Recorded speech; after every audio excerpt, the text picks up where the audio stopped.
Hey everyone, welcome back to another episode. Today's story takes us to Gary, Indiana, where a mother and her children moved into a rental house on Carolina Street. At first, it seemed like a normal move for Latoya Ammons and her 3 young sons. She was working as a hospice nurse and had left a difficult relationship behind. She thought this new house would be a fresh start for her and her kids. However, little did she know, they were walking into a nightmare. Over the course of a few weeks, weird things started happening. They would hear footsteps in the house when no one was there. Unexplainable shaking would wake them up in the middle of the night. And once Latoya even saw a shadowy figure standing at the foot of her bed. Being a Christian, she decided to pray against these unsettling occurrences. But instead of disappearing, the creepy happenings only intensified. One day Latoya was cooking in the kitchen and suddenly pots and pans started flying around the room. Her 2 younger sons were in the living room watching television when books flew past their heads. Terrified, Latoya rushed to check on them. When she turned to leave, she saw a rocking chair moving on its own. She wasn't sure what was going on. She called her friend, who suggested they attend a church service together for some spiritual guidance. But as soon as they stepped outside, the violence escalated. When Latoya returned home, she found one of her sons kneeling in the living room. His eyes were wide with terror and he was shouting, "He's got me! He's got me!" Another time while visiting her son at his school, Latoya received a chilling call. Her other son had locked himself in the bathroom and refused to come out. Concerned, Latoya rushed home. But when she reached the bathroom, she heard chains dragging metal moans. Startled, she ran to call the police, who broke down the door. But when they entered the bathroom, everything was fine. The toilet was running and the room was empty. As the days went by, these frightening incidents continued. One evening, Latoya's car was shaking violently. She felt a presence in the back seat with her trying to grab her by the neck. Too afraid to stay in the house any longer, she packed up her things and stayed in a hotel. However, the supernatural activity didn't stop there. At the hotel, Latoya and her mother kept hearing voices whispering their names and shaking their beds. Even her son's toys weren't safe. When Latoya placed one of her son's stuffed animals on the bed, it fell to the floor, ripped apart. Terrified and exhausted, Latoya called her cousin, who took her and her sons back to her house. That same night, while staying at her cousin's place, Latoya was struck by a strange paralysis. She felt a heavy blanket over her chest, but when she tried to scream for help, no sound came out. Then she heard a voice right beside her ear saying, "You will be sorry you ever left. We are coming for you." Suddenly, her phone flashed with a message reading, "We are coming for you." Paralyzed with fear, she couldn't move or speak until the nightmarish grip lifted. Latoya and her mother knew they needed help. They reached out to Reverend Theodore Wimmer, a pastor who dealt with demonic possessions. After speaking with Latoya, he agreed to visit the troubled house on Carolina Street.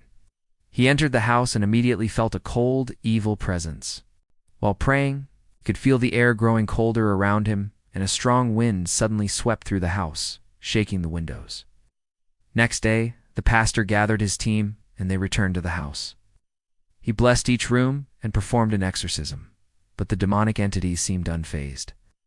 Even after using holy water, the spirit continued to mock them, moving objects, shaking the walls and doors. Once it even turned off the lights during an attempt to cleanse the house. Frustrated, the pastor ordered the house to be sealed until the next exorcism. Meanwhile, the ghost continued to haunt Latoya wherever she went. Objects would fly towards her, and she would often find scratches on her body. Finally, the second exorcism took place. The pastor, assisted by several priests, confronted the entity and commanded it to leave. But once again, the spirit fought back. Latoya could feel its hands digging into her skin, trying to hold her down. Despite being terrified, she remained determined to free herself and her family from the evil presence.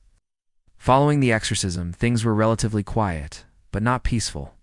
Latoya still felt the demon's presence in her home. Desperate for a solution, she contacted the Catholic Diocese of Gary, which assigned a priest named Reverend Michael Magina to help. Unlike the previous priests, Reverend Magina faced mockery and danger during the exorcism. When he sprinkled holy water, the spirit hurled insults, calling him a stupid priest. Just as he prepared for the final exorcism, a heavy crucifix fell from the wall, barely missing his head.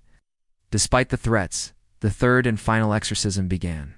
Similar to the previous ones, the priest commanded the demon to leave, but this time the spirit seemed to grow angrier. As if trapped and enraged, it began shaking the house violently. But the priest persisted, and finally, as if defeated, the demon screamed, "I am leaving. You have one," before vanishing. Dawn broke. Peace seemed to return to the house. For the first time in months, the Ammons family felt a sense of relief. But their ordeal wasn't over yet. The stress and trauma of the haunting had taken a toll on Latoya's health. She experienced shaking fits, memory loss, and blurred vision. She also developed anxiety, which made it hard to care for her children. The family's life was in chaos, and they needed help. After much deliberation, Latoya and her mother decided to contact Reverend Bergman again. He arranged for Latoya to undergo hypnosis to uncover repressed memories that might shed light on the haunting. Under hypnosis, Latoya revealed horrifying experiences from her childhood.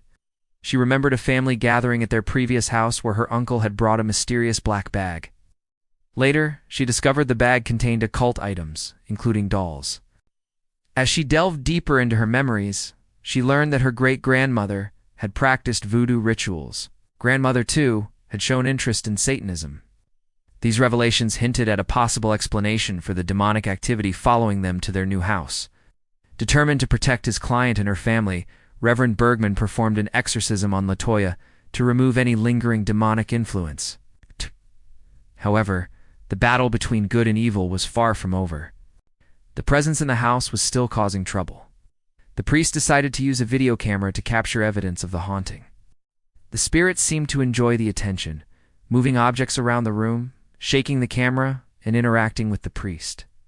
One night, Latoya and her mother were watching TV when they saw a white orb-like shape hovering near the screen. Frightened, they turned off the TV and went to sleep. But the spirit wasn't finished for the night. Around 3 a.m., both of them were awoken by chains dragging metal moans. Thinking it was a dream, they went back to sleep. Ow! But the noise woke them up again. Shaking with fear, they stayed up watching television. Around 6 a.m., as the sky began to lighten, the house suddenly shook violently, rattling the windows. The spirit seemed to vanish as the sun rose, leaving the women shaken and confused. As the investigation continued, a local Catholic priest, Father Michael Magina, joined the team. He performed another exorcism on Latoya, hoping to bring an end to the haunting. But the spirit seemed persistent. Furniture moved on its own, books flew off shelves, and Latoya's car was shaken violently. She even witnessed a shadowy figure carrying a rocking chair out of the house. Determined to win the battle against the demon, the team called for reinforcements. On September 12, 2012, an exorcism team led by Reverend Patrick McCullough arrived at the house. Armed with religious artifacts and unwavering faith, the team confronted the entity. The atmosphere grew tense as the demon mocked them. The team persisted, casting out the entity and filling the house with the power of Christ. However, the story doesn't end here. After the exorcism, the house remained restless. Reverend Magruder decided to document the remaining activity, leading to the 2017 documentary film, Demon House. Today, the house stands abandoned, demolished due to the continuous demonic activity. The legend lives on, leaving many to wonder if the Ammons family truly escaped a haunted house, or if they were still trapped in its shadow. What do you think about the story? You think the family really went through all this torment? Let me know your thoughts in the comments below. Thank you for tuning in. Remember to hit that subscribe button to join our growing community. If you enjoyed this video, make sure to give it a thumbs up.